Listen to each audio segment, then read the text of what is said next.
Hey everybody, and welcome to Bits of Board, where we're talking board games, miniatures, cards and dice.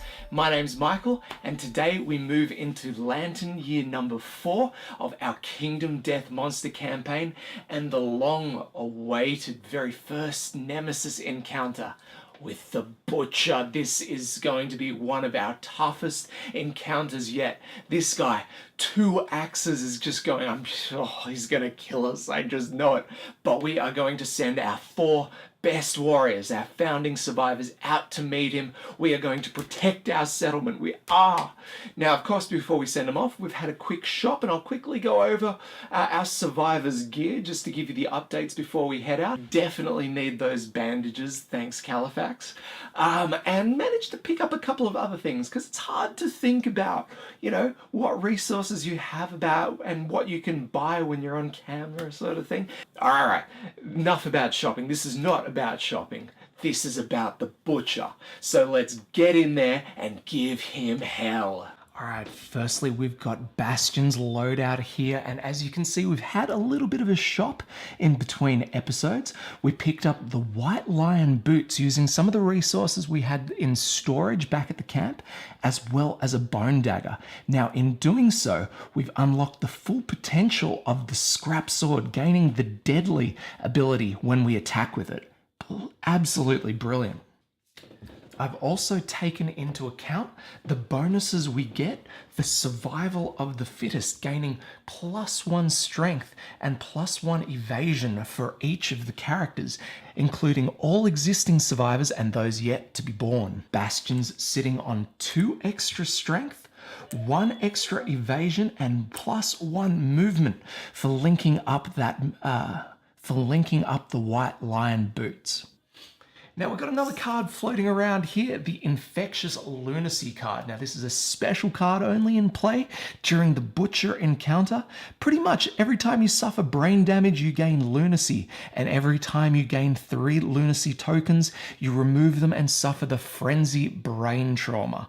Not looking forward to that. Next up we have Eva, and of course she's kitted out with all of her support items, but she's also holding on to some bandages, another purchase we made with our questionable resource we had hanging around. These are going to allow us to recover a little bit from bleeding, which I have been advised that we are going to need, so absolutely had to add them to the gear grid. And she's probably the most mobile of the lot, so she can actually help some of the other survivors recover as well. Now she'll be concentrating on Fist and Tooth, and due to her Monster Claw style, she will gain +1 strength if using Fist and Tooth. Because of her Quixotic ability, that's another plus to strength. Add to that an accuracy, an evasion, and a 3rd strength for her base stats, and she's going to be one tough contender, I hope. Next up we have Lucky. He's kitted out about the same as he was last time, except we're throwing in those bonus attributes for survival of the fittest. So he'll have a total of 2 extra strength, an accuracy, an evasion, and a luck. He's also got the Dried Arcanthus, which we're not using for the survival this time around. In fact, when he suffers a severe injury, we get to ignore it and archive the card instead. And if we remember correctly, we've got some fresh Arcanthus hanging around as well, which might just come in handy. Lastly, we've got Ripper, the lightest on all equipment, but going to be one of the most important players this round. We've got the Strategist Fighting Art, allowing us to put out a giant stone face, and if she can get atop that, she's going to have that catgut bow attacking safely, and I'm hoping we can score a couple of wounds on this one. And I'm hoping we can shave a couple of wounds off this way. She's sitting on 2 bonus strength, 1 evasion, and 1 speed. There was once a man who could not hide his fear. He wore a mask that transformed his cowardice to rage. In turn, the man transformed into a monster.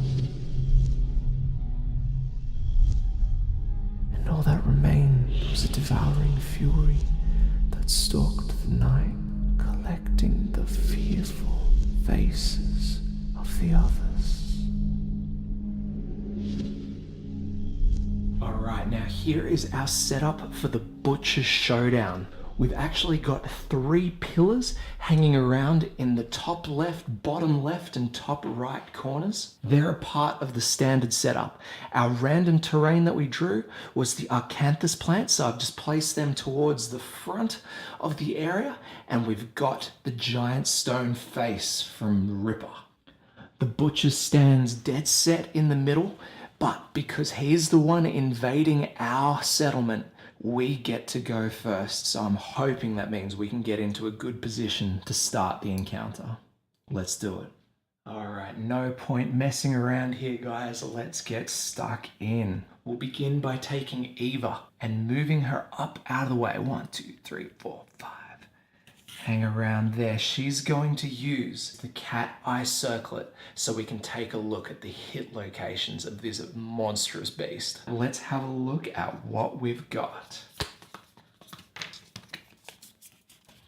Oh, and we are so lucky we checked these. Check it out. Number 2 is a trap location.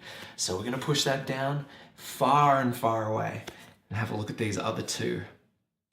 Now the Furious Shoulder gives a zone of death, which means all the survivors are going to get hit pretty hard. So let's chuck the Furious Gauntlet up there, followed by a Furious Shoulder and Overpower. Now the Butcher's got this trait, this annoying little thing called Fast Target. At the beginning of each monster turn, reshuffle the Butcher's hit location deck, and that includes the discarded hit locations. So that means this circlet is going to do us no good over the long game, and it means it's really only going to give us a clue during the turn that we use it. Let's send Lucky up there to take on the Butcher head on. His 6 movement allow him to get up there without any worries. Let's just hope he can land a couple of hits. Now, instead of moving toe-to-toe with the Butcher, we're actually going to keep him a step back because he has the King's Spear, which means he has a reach of 2 spaces. Speed 2, we're aiming for a 5+ here. Let's go. A 9 and a 6, that is 2 hits. 2 hit locations, and we know what these are going to be. Furious Gauntlet and the Furious Shoulder. Let's roll first for the Furious Shoulder. The Butcher has a toughness of 9, so with the King's Spear alone, we would be rolling 6+. But Lucky has 2 strength behind him, so we only need 4s. Come on. A 4, and we just pull it off. We make the wound, removing a card from the AI deck, and the reflex goes off. The Butcher spins violently, smashing everything around it. There is a zone of death, 1 space around the Butcher. All survivors in the zone of death suffer bash and knockback 5. Thankfully, Lucky is out of the way. Let's go ahead and go for the Furious Gauntlet. 4+. And a 7, that is a 2nd wound, so we don't have to resolve the failure. 2 hit locations down, we know the next one's going to be a trap. So let's leave him be until the shuffle. We'll move Eva up to the stone face and set her on top so that next turn she can start unleashing with the bow. Bastion moves up next to the Arcanthus plant and harvests. An 8. Gain 1 fresh Arcanthus, so that means we've got 2. This may come in handy, we never know. There it is. Now these guys have a special ability. We may archive it to fully heal 1 hit location, including injury levels and armor points. I'm sure the Butcher's going to be hitting hard, so it may just come in use. Speaking of which, the Butcher attacks. We begin by shuffling his hit location deck, and we draw his first AI card. Hack. Closest threat facing. That's going to be Lucky. He moves straight in and attacks with speed 2, and he'll hit on a 4+. Now Lucky has 2 evasion, which pushes this up to a 6. Closer to a fair fight. Let's see how we go. 2 2s. All right. We kinda jag it here, but that's not all. The Butcher has the Berserker trait, which means he draws an additional AI card every turn. We get Kick for the second one. Closest threat facing is still going to be Lucky. It's another speed 2, and the accuracy will be 6+. Even after that, the Butcher will perform a basic action. 2 dice, 6+. Alright, 1 miss, but 1 hits. It's only damage 1. Let's find out where. Straight to the chest. We'll take the damage, and then after damage, the target suffers a knockback 5 and gains the priority target token. Back he goes. Straight back against the board, and we give him the priority target token.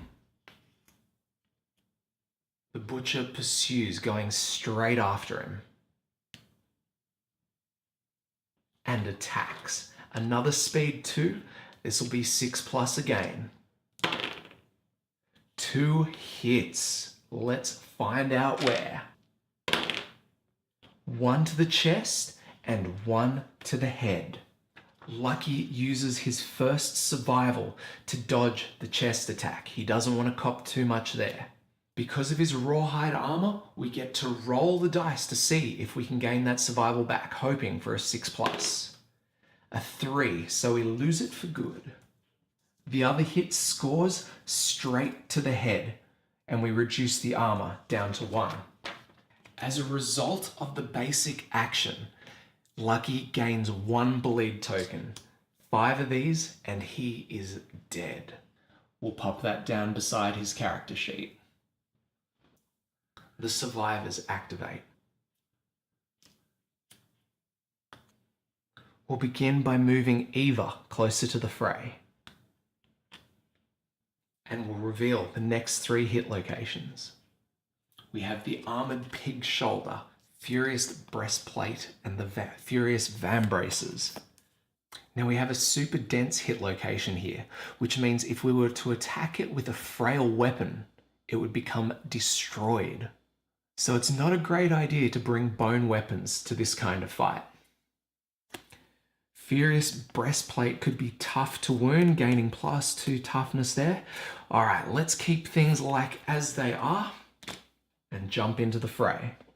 Let's see if Ripper's in range. She'll have a range of 8 and she'll manage to hit here. So let's see what she's got. 3 speed, going for a 5+. Ooh, 1 hit. Not great, but we'll take it. We draw the Furious Vambraces. We'll be wounding on a 4+. And we get the 7. We lose another AI card. And Lucky moves into position to attack.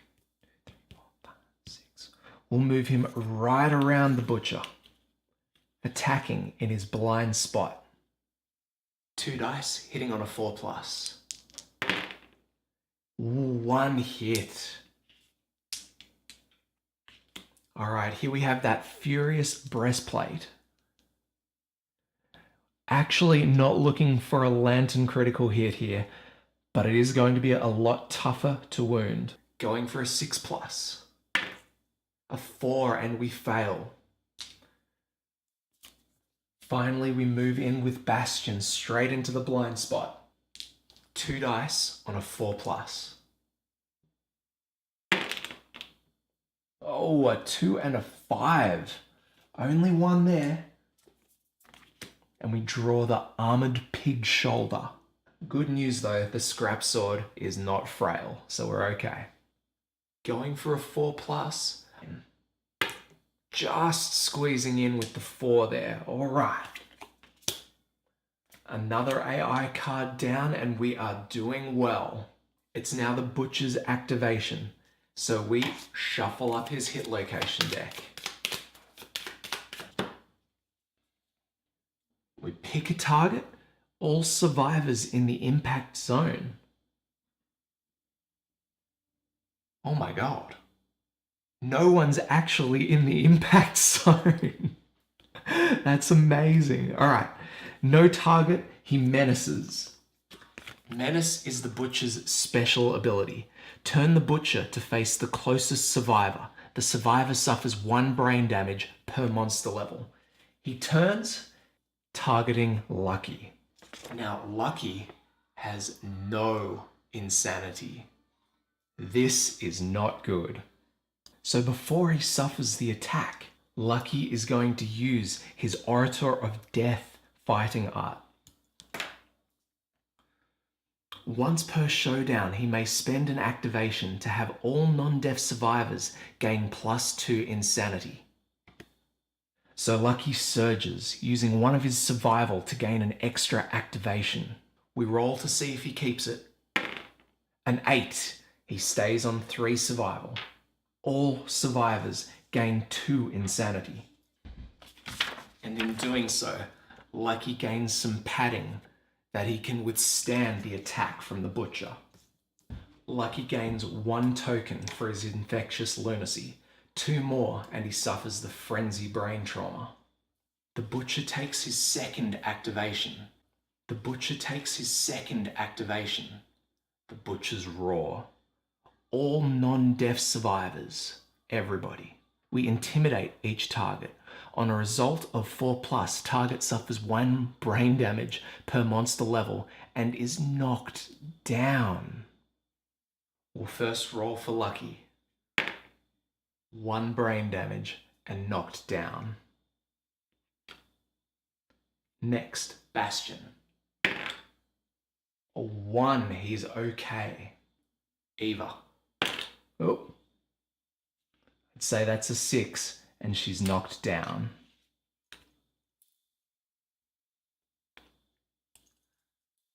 Lastly, we have Ripper. A 1 and she is doing okay. That is 2 survivors down. Ouch.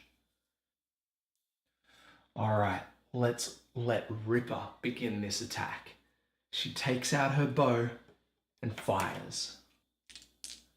3 dice, 5+. A 7, a 1, and a 3. Only 1 hit. The thick cape. The Butcher's cape is decorated with the shriveled, screaming faces of its victims. This has a reflex on it, so let's see how we go. 4+. A 7, we make it. Another AI card down, but we suffer the reflex. Attacker rolls 1d10. If the result is greater than their courage, they suffer brain damage equal to the monster's level. With a courage of 2, we've not got much of a chance. 4, no good. And that's 1 brain damage for Ripper. Ripper, at the end of her activation, uses 1 of her survival to encourage Lucky to stand.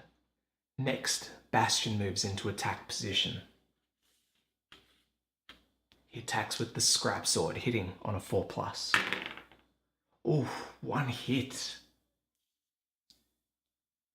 We pull the hit location, the Furious Bellow. We roll, aiming for a 4+. 7 and we make it. Another AI card down. But we suffer the reflex, unless the attacker is deaf or has 3+ courage. And he doesn't. They suffer brain damage equal to the monster's level and are knocked down. Alright, there he is. That is another infectious lunacy counter. And just to update, Lucky has 2, Eva has 1, and Bastion has 1 now. Lucky makes his activation, running around behind the Butcher, and attacks. 2 dice on a 4+. We get a 9 and a 3, just 1 hit. The The Furious Gauntlet. This one has a failure. Wounding on a 4+. A 6, and we've got another one in the bag. Lucky Surges for another activation and another attack. 2 dice, 4+. 1 hit again. What are we doing? Furious Greaves. This one has a reflex. 4+. And we just sneak in with another wound. Oh, I was hoping to be doing so much better than this. All right, it's the Butcher's activation, and we reshuffle his AI deck and then his hit location deck. He's got 4 cards left in the AI deck, meaning 5 more wounds and we've got him. Maybe if we can survive this round, we'll have it in the bag. His first activation. Backhand. Once again, we manage to jag it with backhand, with all of our survivors being outside the impact zone. No target, menace. We turn the Butcher to face the closest survivor. All right, we don't really want that frenzy just yet because he's got another activation. So we send the brain damage over to Bastion's way. He's now down to 4 insanity and has 2 infectious lunacy tokens. He would be an ideal candidate for frenzy. The Butcher's next activation is Hack. Closest threat facing, that's going to be Lucky. 2 speed, he'll be hitting on a 6+. A 7 and a 3, 1 hit. Where does it go? To the legs. Now Hack would give a bleeding token, so I don't really want to take this one just yet. Let's spend a survival to dodge. See if we get our survival back, and we don't. He's down to 2 now. Eva stands now that it's the survivor's activation, and she's going to try and get in to land a wound on the Butcher. 2 dice, she'll be hitting on a 5+ here. A 7 and a 6, that is 2 wounds. Here we go. Furious Vambraces and the Furious Breastplate again. We roll for the Vambraces. This one's going to be tough on a 6+. And we got a 9. That is a hit. Oh, and that would be a critical wound as well.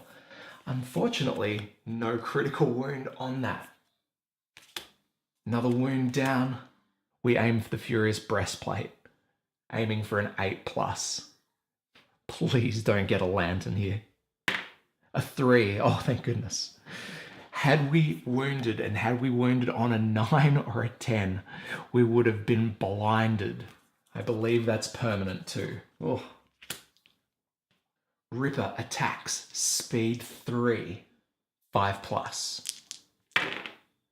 2 hits, I think that must be the best she's ever done. The Armored Pig Shoulder and the Furious Shoulder. Now the Furious Shoulder has a zone of death, so this is going to be pretty tough. Let's aim for that pig shoulder. Aiming for a 4+. A 5 and we get the wound.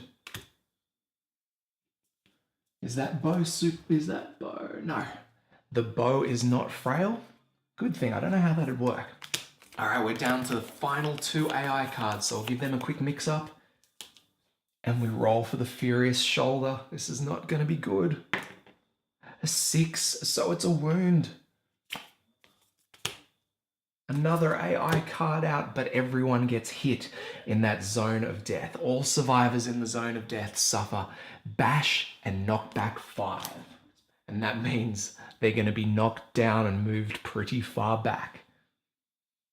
1, 2, 3, 4, 5. All right, Bastion's out of camera. So's Lucky. 1, 2, 3, 4, 5, all the way back there and knocked down. That is not good. He was going to win us this game, I'm sure of it. And Eva, 2, 3, 4, 5, gone skis. But at least she got that wound. He's so proud of himself right now. All right. At the end of her activation, Ripper encourages Lucky to stand. And Lucky moves in, hopefully, for the kill. Here we go. 1, 2, 3, 4, 5, 6. Let's just go 5 and stand there. We've got the King's Spear, so this is as good a chance as any to do some damage. 2 dice, 4+. 1 hit. It's not going to be enough. Oh, trap. The butcher explodes in a burst of ferocity. The attacker is doomed. All survivors in the zone of malice gain +1. Oh, okay. At least he's not in the zone of malice, but he does become doomed, and the butcher turns to attack. He moves straight in and attacks 2 speed and a 6+. No hits. What? All right, that's about to change, I am sure. It's the butcher's turn, so we shuffle his hit location deck and draw his last remaining AI, Hack. Lucky is the closest threat facing, so this is a 2 speed, accuracy 6+. 2 hits. No! Where do they go? 1 to the chest, 1 to the head. This is not good. We are now sitting at 0 armor on both locations there. And with the inability to spend survival, we might not make it. We gain 2 more bleeding tokens for Lucky. 2 more and he is dead. The butcher activates again. It's Hack again. This is his last card. He's going to stick around and he's going to do another speed 2, 6+. Come on, come on, come on, come on, come on. 1 hit. Oh my God. Where's it going? To the head. This is not good. We fill in our very first hit. Oh, wait. The dried Acanthus. When you suffer a severe injury, ignore it and archive this card instead. Bye-bye, dried Acanthus. You have just saved Lucky's life, I'm sure. Trust me, you don't want to be rolling on the head critical injury table. He gains his 4th bleeding token. 1 more and he's gone. This is insane, guys. All of our survivors are up and standing. But as you can see, they are almost way too far to do anything. Bastion's got nothing. The best he can do is move in. Eva comes in. 4, 5. What do we do? Do we attack? I don't know. I think we need to check those hit locations. We use the cat eye circlet to have a look at the top 3. All right, 3 with reflexes. Let's move that thick cape to the bottom and Furious Graves to the top. Ripper loads the bow and let's rip with 1 straight and true arrow. Come on. 5+. What are you doing? It misses like nothing else. All right, Lucky's going to move. He's going to activate 3, 4, 5. Oh, why do I keep moving? Oh, I want that blind spot. I don't care. All right, let's attack. All right, so to take out the butcher here, Lucky has to score 2 wounds, but we've seen the top 2 hit locations here and they are not good. With Lucky's inability to spend survival right now and the fact that he's sporting 4 bleeding tokens means we've got to play it safe and get him out of there. We're going to full move him out of the way of the butcher here. We want to have him attack pretty much anyone else to get through this round. So we're going to move him to 1, 2, 3, 4, 5, 6, right out of there, which means Bastion is going to be the target of the butcher's next attack, which is right now. His AI card, Hack. Closest threat is going to be his target, so he turns around and moves just that inch closer to attack Bastion. All right, 2 dice, usually a 4+, but Bastion's got that +1 to evasion. 2 dice, 5+. Let's hope for the best. A 1 and a 5, just 1 hit there, that'll do. Where are we taking it? To the waist. That takes out his armor at the waist location, and we hand over 1 of these bleeding tokens. The butcher activates a second time with hack. Another 2 speed, 5+. A 5 and an 8, 2 hits. Let's find out where. 1 to the head and 1 to the waist. I tell you what, that is not a bad result. We are going to spend 1 Bastion's remaining survival to dodge the hit to the waist. And we'll take the 1 to the head because he's sporting 3 armor there. Down to 2, and we survive the butcher's activation. We have got this. We shuffle up the hit location deck. And we attack. We'll start out with Eva. Get right behind the butcher into that blind spot and attack. 2 dice, 6+. A 4 and a hit with that lantern 10. All right. We get the Furious Van Braces. Now this has a failure on it, so not too bad as long as we can get this. All right, we're going for a 6+ here. Come on. An 8. We absolutely jag that. And we remove the last AI card from the deck. The butcher is down to his basic action. Let's get Bastion in behind as well. 2 dice, 4+. 2 hits. We get the Cleaver, an impervious location. And Furious Scrag. All right. Well, the Cleaver's impervious, so that's not going to be hit. Let's go for the Furious Scrag. Come on. Aiming for a 5+, and we've got it. It's a 9. We absolutely nail it. And that is a critical wound. That is amazing. See, the deadly attribute absolutely pays off here. What do we get? The butcher is shocked. This is the only butcher hit location with a critical wound effect, and thus the only location that can be critically wounded. You gain the Mighty Strike.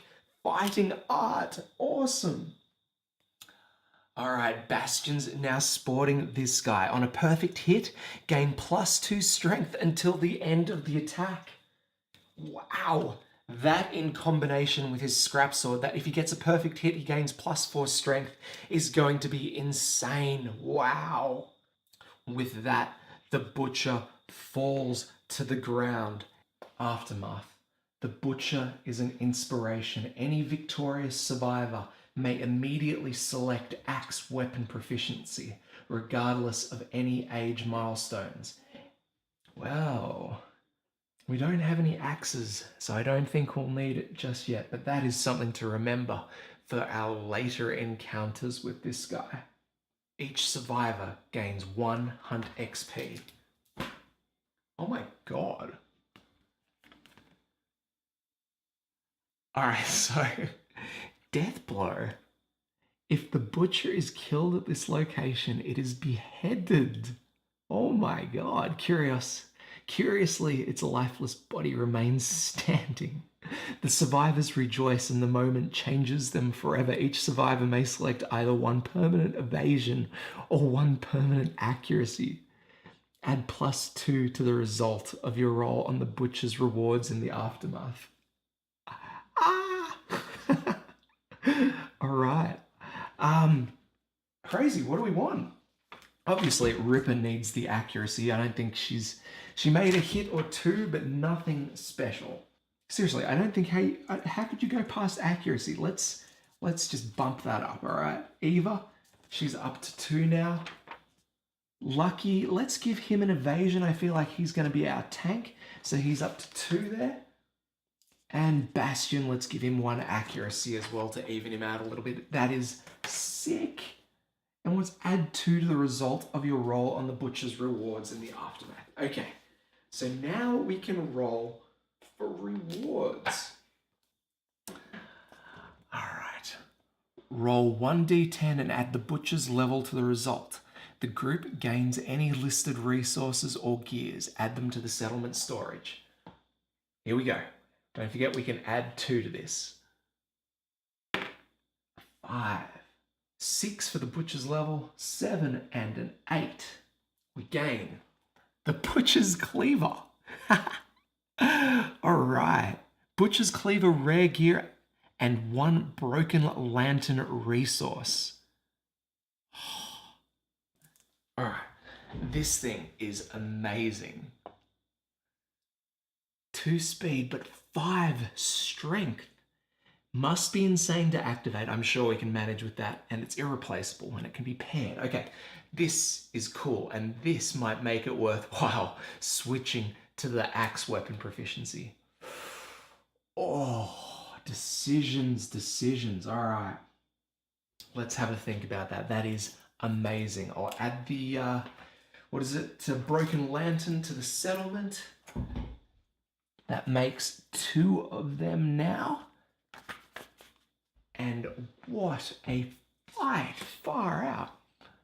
Let's head on back home, guys. That's amazing. All right, what an amazing encounter that was. Now, so much happened there. Each of our survivors gain a hunt XP, which means 3 of our survivors are going to be experiencing the second age event. There we go.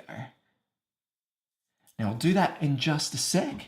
But to top it off, I believe everybody except for Lucky is also going to become a specialist in their chosen weapon because we've all made a wound that encounter, which is wicked. I'll fix all of the armor stuff up later, but let's have a quick look at our new specializations. All right, so Ripper becomes a specialist with the bow. And so she has to make note of these here. When attacking with a bow, you may re-roll any misses once, limit once per attack. So good. If we can get this all the way up to the master level, then we gain even better skills. And on top of that, all of our other survivors gain the specialization skill. So that's why we've got to shoot for these a vast array of weapon specializations. Eva's got the Fist and Tooth specialization. You may stand if knocked down at the start of a monster's turn or the survivor's turn. So that is very cool. It's going to save us on survival and just super useful. Finally, Bastion gains the sword specialization. When attacking with a sword after drawing hit locations, make a wound attempt and then select a hit location to resolve it with that result. All right. Now that we've caught up on all of our post-encounter stuff, we can get on with the settlement phase. So our survivors return and we gain endeavors. There's 4 endeavors there for each of our 4 returning survivors. Next, we update the timeline and draw our settlement event. Let's see what we go for today. The Dark Trader. A corpulent man reclines on a chair carried on the backs of 4 cloaked men. He offers to sell the settlement many amazing treasures. Each item may be purchased once. Cool. Basically, we can spend 6 resources to roll on this table. The Strange Brew, so you can excitedly consume the brew. You can either die, gain the Rageaholic disorder and the intracranial hemorrhage severe injury, that's bad, or it burns your eyes and you gain accuracy on a 10. I don't like our odds for that one, nor the fact that we have to spend so many resources. What else have we got? The Pink Stone. As soon as the trader leaves, you realize that you bought a useless rock. It's just a sharp rock. Gain a founding stone. Okay, so we can gain a founding stone. We already have 8 of those, if I remember correctly. Or the stone begins to glow and gain the immortal disorder. Geez, that's not bad for 2 resources. And then we can buy the shiny, sexy jeweled thong. Wear this forever. On a 1 to 2, you look amazing. If only it wasn't so uncomfortable. Suffer -1 permanent evasion. 3 to 9, it falls apart as soon as the trader leaves. Dang. And on a 10, wearing it feels incredible. Gain +1 permanent luck. God. I don't know if that's even worth it for those. But anyway, they are our options for that event. Next, we update the timeline. And we are going for the Hands of Heat event into Lantern Year 5. One lucky day, a clumsy accident knocks a lantern free from the towering lantern horde. A sudden flash of heat bathes the survivors as the lantern crashes to the ground. Now shattered, the lantern light dies, but the seed of an idea begins to grow.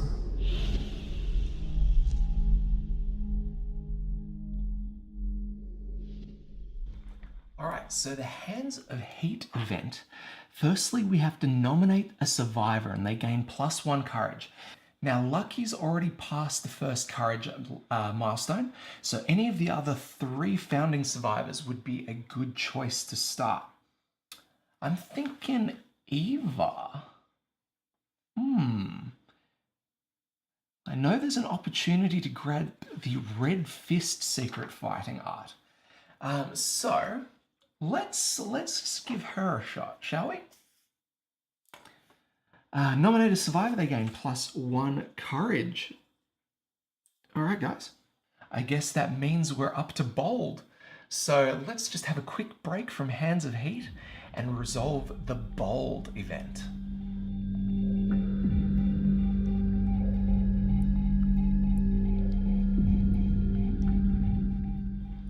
Alright, here we are back at bold, and this is a settlement phase triumph. In this fleeting existence, every moment shared creates meaning. The bonds forged between survivors give you hope. Gain the following ability and roll on the table below. So, Eva gains Matchmaker. When you are a returning survivor once per year, you may spend an endeavor to do an intimacy event. Alright, so that's cool. But we also have to roll a dice, so let's give that a shot. Alright, we gain a 9. And gain 1 permanent strength. This is sick. Alright. So she's up to 2 strength. Alright, and she has Matchmaker. Awesome. Let's duck on back to the Hands of Heat event. Alright, so she's gained her courage, and now we experiment with lanterns. Roll 1d10. Oh god. There is a chance that we could lose her forever. Oh crap. Don't roll a 1, 2, 3. Don't roll a 1, 2, 3.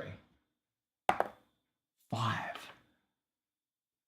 The survivor vigorously shakes a lantern and holds it watchfully. It bursts into a blue light with a distinct hissing sound. The lantern grows hot in the survivor's clenched hands, burning their flesh. They bellow in primal triumph, gain +1 permanent strength and the Red Fist secret fighting art. Your settlement gains the Lantern Oven innovation. Alright. Ooh, alright, so +1 permanent strength. She's up to 3 strength now. What? And Red Fist.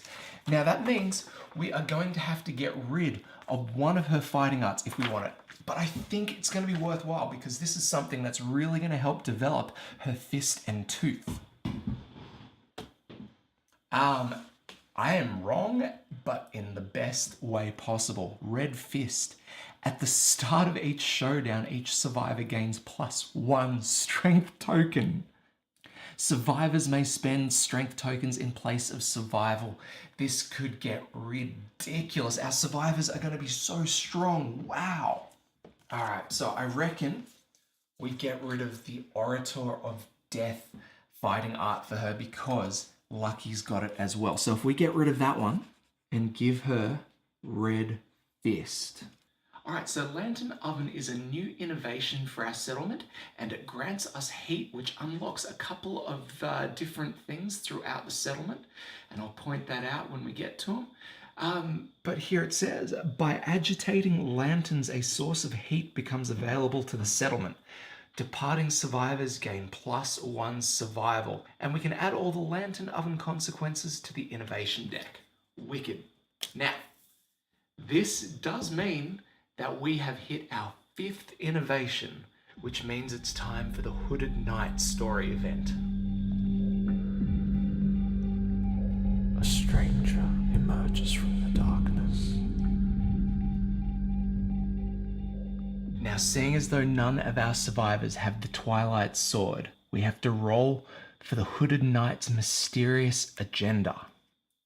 1d10. A 7. The Hooded Knight forces a tattered parcel into the hands of the returning survivor with the most hunt XP. If tied, we have to randomize. The Hooded Knight leaves with unfinished business. So we have to add the Hooded Knight to the timeline 4 years from now. So in Lantern year number 9, we have the Hooded Knight event. Now the tattered parcel. The survivor gains the Twilight Sword rare gear. Place it in their grid now. The survivor may select Twilight Sword as a weapon proficiency type. And this weapon is cursed, which means it may not be removed from your gear grid for any reason. Oh, the guys were doing so well with their weapon specialization too.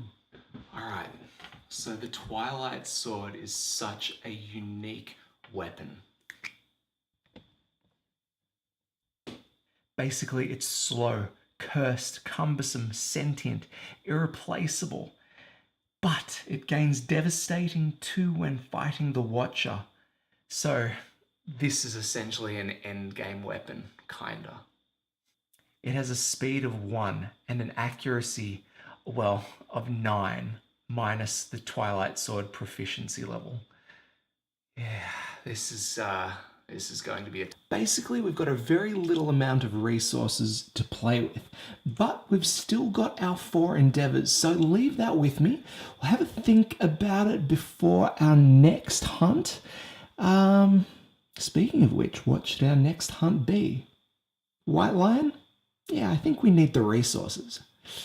White Lion level 2. We made it, guys. And it actually wasn't that bad. It was a tough fight. Like, we were getting pretty owned towards that end part there, but I never really felt like we didn't have a chance, which is so cool for this kind of thing. So we can push through and push onwards to new monsters, or at least tougher monsters for the moment. I think it's time that we bump up, get back into the White Lion, but bump up the level and see what we can do, because, I mean, we obviously need some more White Lion resources if we're going to kit ourselves out with a bit more armor, maybe a couple of other weapons. Maybe it'll be an opportunity to send out one of our greener survivors so that they can build their experience. Ooh, let me know what you guys want to do, but I think I've got a good idea for the next one. Ooh, I'm scared. Thank you very much for watching. Thank you very much for watching till the very end, guys. Mucho appreciated. If you got any questions or anything like that, chuck them down in the comments below. If you enjoyed this video, don't forget to like, comment, subscribe, all that stuff. It means the world to me. Trust me. I love this stuff and I want to keep doing it for you guys. Alright, that being said, we are Dunskies. So, as always, my name's Michael. This is Bits Aboard. We'll catch you next time.